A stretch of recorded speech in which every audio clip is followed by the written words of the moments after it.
Jens Stoltenberg, first we'll come back to Ukraine, but I asked Senator Coons a question about the US and China, but also the West and China. And last year, Secretary General of NATO spoke about China. That was the first time I've heard.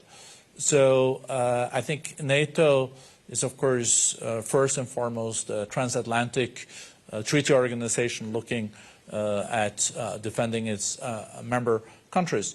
But I think you also have enlarged also the things that you do address. And how do you react to what Senator Coons said about U.S. relationship with China, and how do you think the West should deal with China? So first of all, you are right that NATO is a transatlantic alliance, Europe and North America, and we will remain a regional alliance. But the transatlantic region faces global threats. Security is not longer regional, security is global. So what happens in Asia matters for Europe, and what happens in Europe matters for Asia. And therefore, of course, we don't regard China as an adversary, but China's heavy investments in modern military capabilities, including more and more advanced nuclear weapons. China's way of behavior, especially in the South China Sea, and the way China is actually violating core principles for NATO, democracy, the rule of law, journalism, freedom of expression, as we have seen in Hong Kong, all of that matters for NATO. And we also have to understand that this is not about NATO moving into Asia, but it's about the fact that China is coming closer to us. We see them in Africa, we see them in the Arctic, we see them trying to control critical infrastructure. Not so many years ago, I had a big discussion about 5G. And many allies said this is only a commercial issue. No, it's also an issue about our security. So therefore, for all these reasons, of course, NATO has to address what happens in Asia, not because we are a global security alliance, but because what happens there matters for us, and vice versa. I visited Japan and South Korea, close partners of NATO. They are concerned about what happens in Ukraine, because they know that the more success Putin has in Ukraine, the more likely it is that Beijing will use force. So we have to have a global approach, even though we are regional countries, regional organizations. The world is interconnected, and of course NATO has taken the consequence of that. Thank you. We were at a session together this morning with President Zelensky. Are the Ukrainians winning, or would you say not losing the war in Ukraine? The situation on the battlefield is extremely difficult. The Russians are now pushing on many front lines, and of course the big offensive that the Ukrainians launched last summer didn't give the results we all hoped for. And we see how Russia is now building up, how they are acquiring drones from Iran, actually building their own drone factory to produce their own drones in Tatarstan, with help from Iran, how they get ammunition and ballistic missiles from North Korea. And they have also demonstrated a high tolerance for casualties. So overall, Russia is pushing hard. And this is serious, and we should not underestimate, we should never underestimate Russia. Having said that, I really believe that there is also cause for optimism. First of all, we have to remember where we started. When this war started with the full-fledged invasion back in 2022, then most experts believed that Russia was going to take Kiev within days and control Ukraine within weeks. That didn't happen. The opposite happened. The Ukrainians pushed back. They liberated the north, the east, and the south Kherson. They have made big military victories in the Black Sea, opened up a corridor, so now they're actually able to export grain and other stuff through the Black Sea. And you have seen how they've been able to hit both the Russian Air Force and the Russian Navy. These are big military victories for Ukraine. The most important thing is that Ukraine has survived as a sovereign, independent nation, which is a big win for them.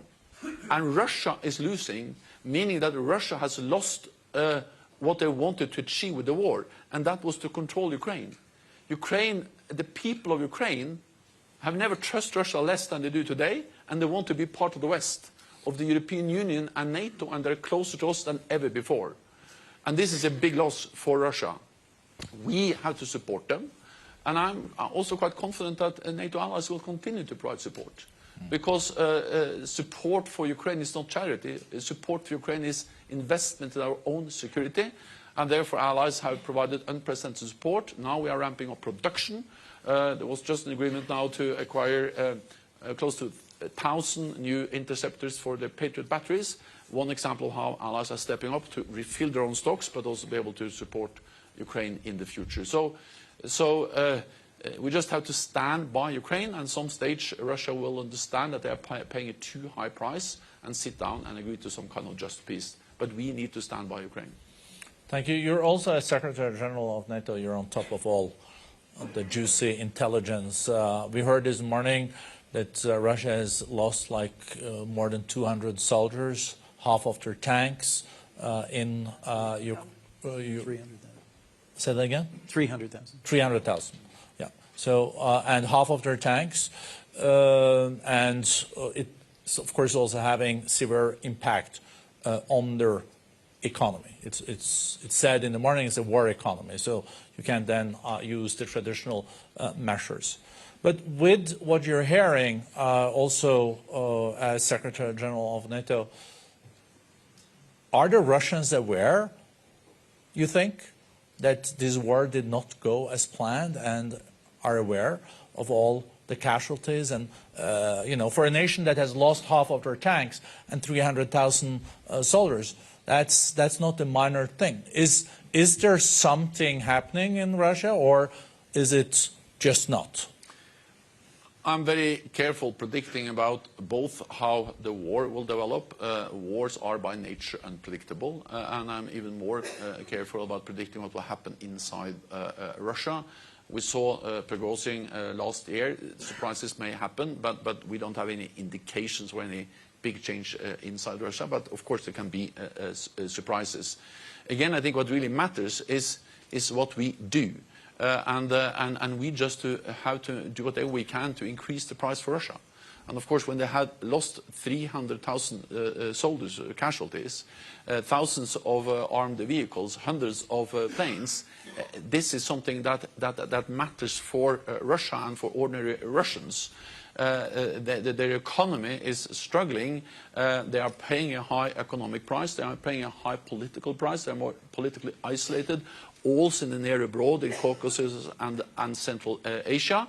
And so what we can do is not to predict with certainty what will happen, but what we can do is to just maximize the likelihood that at some stage President Putin will understand that to continue this war will have a too high price, and then at some stage he has to sit down and negotiate some kind of just lasting peace where Ukraine prevails as a sovereign independent nation. And the paradox is that if we want that to happen, a peaceful, just end to this war, the way to get there is more weapons to Ukraine. So the more credible we are in our military support, the more likely it is that the diplomats will succeed. Because what happens around the negotiating table with diplomats is so closely linked to the situation on the battlefield. There are no indications that Putin is planning for peace now, but he will when he realizes that we will not give up, that we have the military strength to support Ukraine, and then he will sit down and the diplomats can take over. Thank you, Jens.